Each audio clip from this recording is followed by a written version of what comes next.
Hello, welcome to Quackalope. Thank you for being here. Today might be one of the more exciting days for me here at the Quackalope studio. We have received the full Collector's Edition pledge of Slay the Spire, along with the beta art cards, a bunch of card sleeves, which we will unbox every single individual one here on camera, because that's the content you all are looking for, and of course, the Kickstarter specific exclusives. Now, I have had the opportunity to play Slay the Spider.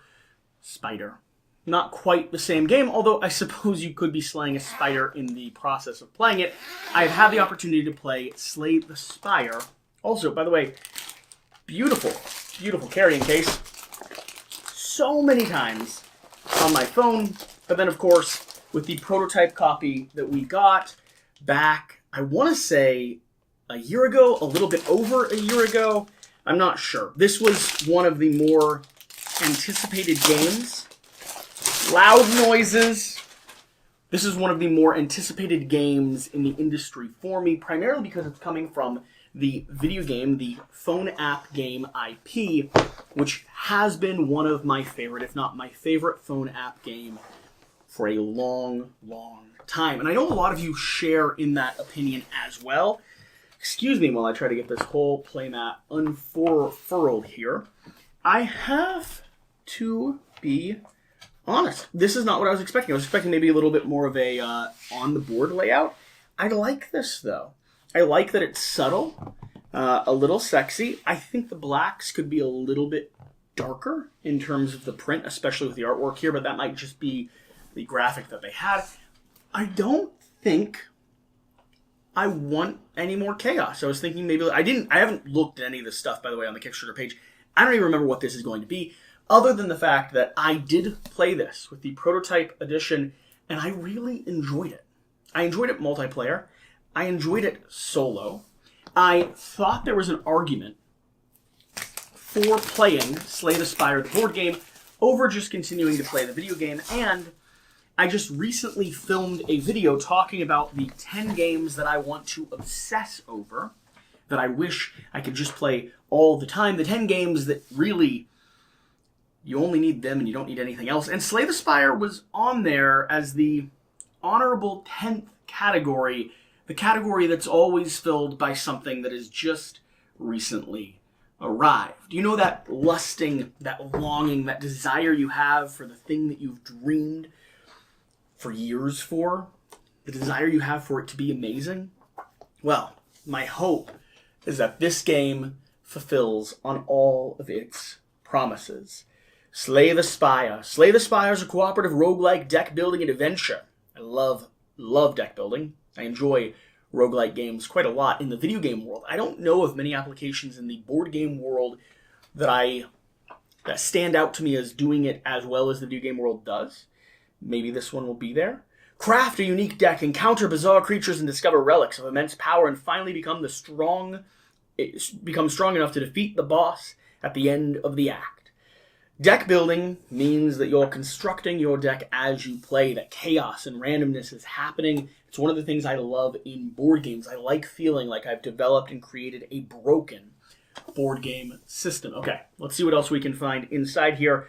Upgrades and items, the reference sheet for all of them, Ironclad, the Silent, Defect, the Watcher, the Relics. I like that it just shows you what should be in the game. I guess that's nice. It doesn't explain any of them, but I assume they all should be explaining themselves. You can use this sticker to correct the Ascension 7 rules on page 20. Okay.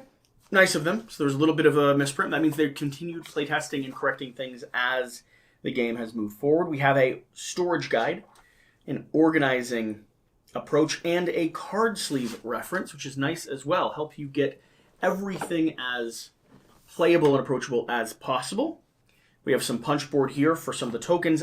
I will very quickly want to upgrade these with acrylics from online. They punch out nicely. I'm not feeling a lot of beveled edges. They're not the heaviest cardboard, but they are a nice quality of cardboard. I certainly won't complain, especially because as soon as the product is available for acrylic versions of them, I will be trading them out. So there is that. It's not going to affect me for too long anyway. We have our cardboard little reference sheet, our combat round, our icons, our enemies, elites, events, merchants, treasures, and the campfire. We have our main board, which I actually thought the playmat might have included some of this, but I can see why they didn't, I suppose, because there is a whole series of acts you have to go through, 4 in total, I believe. You're going to be randomizing this pathway up and then maneuvering your way up to try to defeat the boss at the top of the Spire, and then continuing on and continuing forward. Classic video game model, following in the footprints of what was wonderful. We have our characters here. I like the dual-sided boards. I love the artwork on the back. This is very similar to how the prototype came in, maybe a little bit smaller, a little bit more refined. We have all 4 of our core characters. Set this over to the side, and then we have our playmats, which they've actually made this store inside of the box. One of my biggest pet peeves is when games make tiny little playmats like this that I love playing with. I really do enjoy them. Helps you organize your table, helps get everything where it needs to be, and then they don't give you any place to store them. I just got rid of a game that did exactly that. 4 little single-player playmats, none of them useful because you have to store them separately, and I just don't want to do that. All right, let's take a look at the other playmats and the other artwork. The playmat's very nice. A nice stitched edging, meaning it's not going to be peeling up. They're laying flat immediately upon opening them, so they're not trying to, like, return back onto themselves. And the printing here is very dark and very vibrant. This red is kind of what I was hoping this main board would be. It's a little bit more red when you get into the center, but I really like the layout here. I like the attention to detail. Very nice. Okay, let's continue looking in this box. Let's see what else we can find. We have a nice little storage guide for our tokens, I believe. Ooh, this is the deluxe version. We have the metal coins. We won't even need some of the coins that are over there. We have, yes, and these are chunky, satisfying, very nice metal coins. What is your favorite board game upgrade? For me, acrylic standees is high on the list, but metal upgraded components, right up there at the top. We have a die, and we have a little boot to show where we are traversing. We have some red cubes of suffering. We have our enemy sheet, our enemy deck here. Let's see what this looks like. I'm probably just completely blocking my own face by keeping that box over there. I should do something like this. If I was a real, YouTuber, I would have thought to set this here. That way that you all can see it and the camera over there can see. We're not going to worry about it. I'm opening things, all right? You're watching me open a board game that I'm very excited about. And that's all this video is. That's all we're doing. We're just hanging out. We're having fun. Heavy plastic organizer. They really have put a lot into this. We have our minis, and they're already colored, which I do appreciate. Detail's nice. I am perfectly happy with them. I might do a little bit of a wash on them, but only to bring out some of the details. I find when you do colored minis, sometimes you lose a little bit of those extra details throughout the process. Okay, now there's a lot of cards, components, enemies. Ooh, a stop door. Okay, let's see here. Let's check out some of these bosses. Stop. Don't open until Act 4, or Act 4, or reach Ascension Power 10. When you do, read the back of this card. I love little upgradable, unlockable things. A slime boss, a hex ghost, the guardian, the collector, the champ, bronze automaton, the awakened one, the eater, the Danu, the awakened one phase 2, and the Deca. All of these, of course, will be familiar to those of you who have played the video game. Now, the thing the video game does, oh, these are nice. Interesting. Little storage bags with what looks like a little printy, glossy little bits and pieces and components on them. That's very thoughtful of them. That is very... I like that. Good on you. Who's the publisher here? Contendium Games Mega Crit. Good on you. The production quality right now is really good. I wonder who made their insert. I wonder if Game Trays did their production here. Slay the Spire. Now, all of the game also comes with room for things to be sleeved and with card sleeves. I want to go ahead and take a look at these card sleeves, see how nice they are. I'm not going to unbox every single one, but for those of you that are really invested in this, those of you that really want to see, just what these card sleeves are all like, let's take a quick look. Let's just show them off to you. I know, you're loving this content. This is why you support us on Patreon. This is why you watch everything we put out. This is why you're excited for the future of Quackalope to continue our in-depth, detailed coverage, our close analysis, and very thorough look at every single card in the card sleeves that we have. Also, because we do things like that. I'll pick them up. Don't worry. They're card sleeves. That's the thing they're supposed to do. Someone's freaking out. Someone right now is on the other side of the camera, just spit out their tea. They're like, that's a mess. You have to clean it up. You've never done 50 card pickup? I just do it with card sleeves. All right. We have our organizer sleeves. Very nice. This is so thoughtful. So all of these are going to be able to slot back down into the tray so we can see exactly where everything is and how we're keeping everything together. Let's keep looking through this. Let's keep going. We have our Act 1 little mini bosses, it looks like. This is going to be some of the stuff we're going to come across through the course of playing. Are you a fan of Slay the Spire, the video game? Or are you getting the board game? Do you already have the board game? Are you playing it right now while you're watching this video? Probably. That's probably the right decision to make. Jawworm, Cultist. Very nice. Blue, Slaver, the Slime, Mad Gremlin, Sneaky Gremlin. All the artwork from the video game. I think it looks very nice, though. It fits onto the cards. Has that kind of aesthetic feel without feeling like it's maybe too significantly video game-esque. It's one of the things that I've always liked about Slay the Spire is it feels like a board game in the video game world. Now we have some of the things we might run into. The Living Wall, Ancient Trap, Bonfire, Spirits, the Library, Big Fish, Wheel of Change, Transmigrifier, the Cleric, Lab, Upgrade Shrine, Wing Statue, and the Ominous Forge. Now, the core progression of the game is you're going to be moving up, slowly building out your deck, getting resources, getting upgrades, getting relics, and other artifacts that'll help you do better and better. And you're just going to be slaughtering everything in the process. Now, the cool thing is there is that cooperative mode that will allow you to actually work together, which is very, very satisfying. And, of course, you're going to be filling your hand with cards like this. We have Decay, Parasite, Clumsy, Injury. These are going to be the negative debuffs that you can get. Start throwing things off. Then we have a little bit of some of the energy cards that we have. Fire or Poison, I'm not sure. And then we have our Ethereal, put on top of your draw pile, Unplayable, Ethereal. So this is going to be bogging down our hand, making it harder for us to move through our actual deck. What else do we have here? We have more and more of these Act 2 and 3. I'm not going to do those right now. We have another stop deck, which is always satisfying to me. Every time I come across stop decks, I want nothing more than to play the game enough to deserve opening them. Do you feel that way? Like, I find these to be extremely satisfying. Let's look at some of the abilities that we have here. Although I almost never get deep enough into the game to actually open them up. Like, there's that end of the game Gloomhaven Secret Prize, the project decks, or like the thing you can't talk about or open. I've never deserved to open it.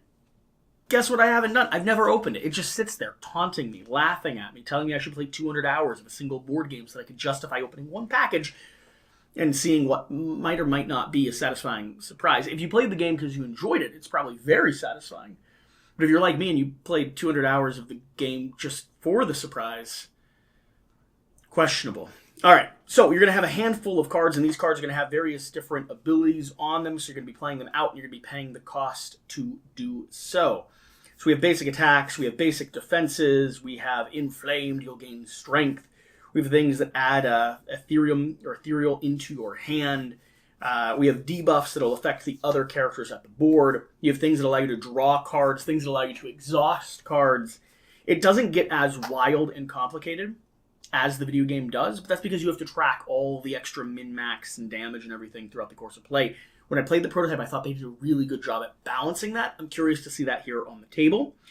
We have a strength to any player if the die is on a 1, 2, or 3. So you're going to have other things that buff you based on how that die is or what that die is doing on the table. And then we have our golden cards here. 7 damage. When you gain a shield, deal 1 damage.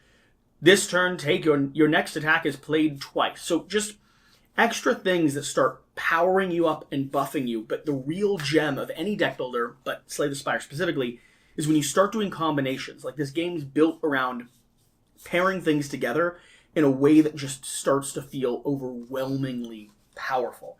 I will probably, after I've had a chance to play a few rounds of this off camera by myself, maybe over on Patreon, we'll see. I do like playing and talking to myself for hours at a time. I'll probably do a strategy guide in terms of like building your deck, how to progress through the game. I first, though, have to figure out myself how to do just that. We have more cards here. Now, these cards are going to be gained in a variety of ways. Some of your cards will come associated with your character. Some of the cards will come from defeating certain creatures as rewards, and then some of them will come from a marketplace that you can purchase from as you play. So these will be shuffled up and ordered very carefully, and then they'll come out and you'll have a certain cost that you have to pay for all of them. Ooh, we have some very, very sexy purple cards. We have a card flipped the wrong way. What are you doing, buddy? Golden ticket. Oh, you're double-sided? Maybe? Something like that? I don't know. I'm going to keep you flipped the way you were. I'm not a brave man. We have magic cards. So these are going to be the Wrath Central cards, I believe. And then we have blue cards here, which I think are going to be associated with our little tech guy. Another golden ticket. Golden ticket. Can we when we reveal golden ticket, reveal a card. Oh, cool. Very neat. Is this your rare deck? Is that what this is? Oh, that's cool. That's cool. I'm sure that's in the game. I just don't specifically remember the golden ticket. So these are going to be catered specifically to one of those two characters, and we probably have maybe this first deck of cards. Yes, the first deck of cards we had too is catered to. So these black ones are catered to our red guy, our very angry, very beefy boy, and the green ones are catered to our little bit more magic, a little bit more stabby character. All right, what else do we have here? What are we going through? We have, looks like little possibly organizer cards. The Silent, the Ironclad, the Defect, and the Watcher. Potions, relics, boss relics, solo. Yep, keeping everything organized at the table. We have Niao's Blessing. This is where you start the game depending on what buff you're going to get. So every single time you run into the dungeon, you'll have something different happening. And we have another stop deck. Have I told you how much joy I get from the idea that they're stop decks? Now, answer the question. If you're watching an unboxing video, as high quality as one like this, would you anticipate or expect that every single card pack is carefully opened, unsleeved, and gone through just one at a time, just as meticulous and as careful as can be? Would you expect that? I don't know. Since I can't hear your responses right now, we're not going to worry about it so much. We're going to keep the rest of these tucked away exactly where they are. I'm sleeving the game in moments. All right, George, stop yelling at me. I know, it's irresponsible to throw cards, but I do what I enjoy. And I'm going to sleeve it's going to go back in the box in the correct order. We're going to sleeve it. We're going to organize it. We're going to play it. I'm probably going to put some components in my mouth.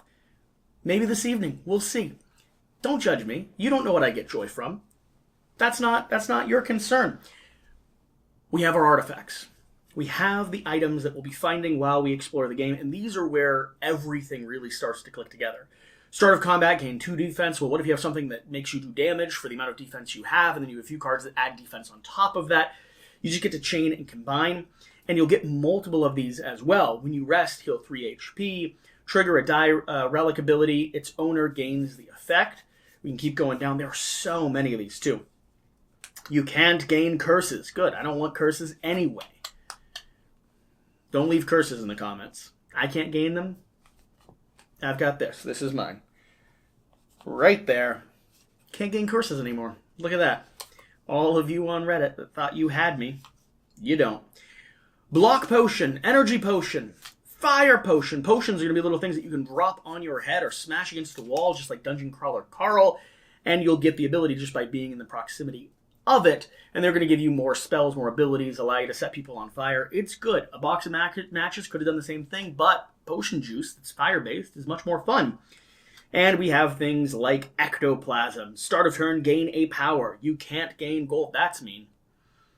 That's mean. I'm going to set that one to the side. I could really use some gold. Have I mentioned Patreon recently? We have the Snecko Eye. We have the Pandora's Box. These are all going to be, I think, the boss-based or the more powerful-based ones. And then, what do we have? Interesting. Prismic Shards. I don't know what the Prismic Shards do. And we have the Loaded Die ability as well. And there's going to be special, super powerful, super unique things. I don't know all the answers. I'm just opening this up. Why are you expecting for me to have every answer possible ready at the drop of a hat for you? Alright, Slay the Spire, the board game, exclusives. I'm under the impression that no one else got this box, I think. I mean, it does say exclusives on it. I think that means it's just for me. If you got this box, maybe it's not as exclusive as I was imagining, so you keep me posted as to whether or not I should feel special. Alright, what do we have here? We have a little side tray to organize the marketplace, not for sale. That's cute. That's a cute little not for sale tag on that. I like that. How nice. We have Slay the Spire foil pack. Very excited. Oh, and I don't even need to upgrade some of these things to acrylic because they've already done some plastic pieces for me. And these are going to be the pieces that reference what is happening on the game board. I think there's going to be little trackers or something like that. I don't actually know. It looks like poison, looks like power, looks like fire, and is that a very nice Slay the Spire themed dice? It is, and it rolls. And we have the claw pack, which is going alongside that die. Do I open this? Okay. Oh! Alright, that was production quality on the card pack. Not so satisfying. It's a very heavy plastic. What do we got? What do we have in here? So the claw upgrade pack. Using the claw pack. To use the claw pack, first remove the 2 claws from the base game's defect card rewards deck, and then add the claws from the claw pack to that deck. How many claws should I add? 2, the minimum. 4, the recommended. 6, a bit overpowered. 8, overpowered but fun. Cool. And these are going to be special powers, abilities that you get to add into the deck that you'll be able to add into your deck, I believe, and start ripping people apart. I think, should we do? What do you think? You let me know. Card sleeves, foil pack, clear card sleeves, or the beta art. Let's save the foil pack for the very end. I want to see what they've made shiny, and I kind of want to see what this beta art looks like. I'm not going to look at all of it, but I like the idea of seeing the doodles and the sketches. Customize your Slay the Spire board game experience with beta art. Includes 381 cards, all with alternative art from the video game. Choose your favorite art for each character. And customize your game includes art for Ironclad, Silent, Defect, Watcher, Curse, and Colorist cards. Beta art is meant to be swapped with art from the base game, so when you add beta art, remove the same card from the base game. You can store removed cards in this box and swap them back whenever you want. You know, it'd be fun to either play through with beta art or play through with regular art, and then if you win or you do something cool, like you get to the end of a campaign, you swap everything with the other. I think that'd be neat. I think that's what I will probably do. Let's say I play with the Silent, and I get to the end of a campaign with the Silent, and I beat the game. Everything that I've put in my hand, I should swap out for the beta art, so that I can keep track of what I've effectively used, what worked for me in the past, what has and hasn't been used before. These are cute. I like these. These look like bad Magic the Gathering cards. It's hilarious. Yeah, they're watercolor and just sketches and doodles and ideas around how they want the cards to be laid out. This is great. I think that's exactly what I'm going to do. So I'm not going to go through these too carefully or too closely, but I'm 100%. As I play through, I'll start with base game, and then as I get to the end of a campaign and I win, On camera. We won't do it off camera. We won't swap off camera. But on camera, as I get to the end of a campaign and I win, we'll swap all those cards for the beta art version of them. We'll see if we can maybe get through most of the deck or something over the course of time. That'd be a fun little project to do.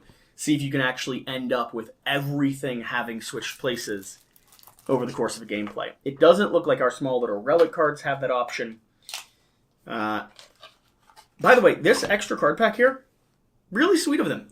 This little guy is just additional. It's just for those of you that really love sleeving things and you wanted some more things to use for that. Or some of the beta stuff or some of these foils. Whatever you want to use it for. All right. Foils. Okay. These are nice.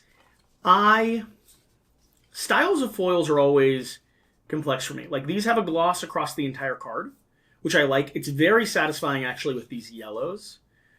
Purple's nice as well. I do really enjoy foils that highlight certain areas, too. So, like, these don't have a highlight on certain aspects of the card, but they highlight the larger section of the card. It's foil all the way around the back as well. We have the golden ticket foils, which are all upgraded. And then we have a bunch of blank cards. These just like do your own, craft your own little cards. It's kind of cute. That's nice. I like these. I don't know how I'm going to incorporate them yet.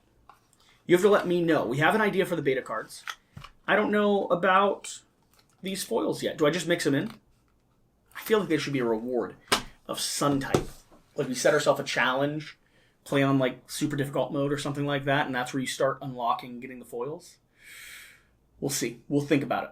We'll daydream a little bit. All right. I'm going to turn off the camera, and then I'm going to sit here and reorganize all of this. That's what you don't see. Spend half an hour setting up the cameras, rip a box open, spend an hour and a half putting it all back inside the box, only to take it out again so I can play it multiple times because I'm really excited. Hopefully you've had a fun time with this unboxing. I wanted to get this open so that I could go figure it out and tell my wife that I'm working for the rest of the day when I'm actually... This is work, kind of. This counts, I think, possibly. Whatever the case, whatever you do, remember to do the important thing. Always lick a poodle behind the ears. That's a different channel. Get out and play some board games. We'll see you next time.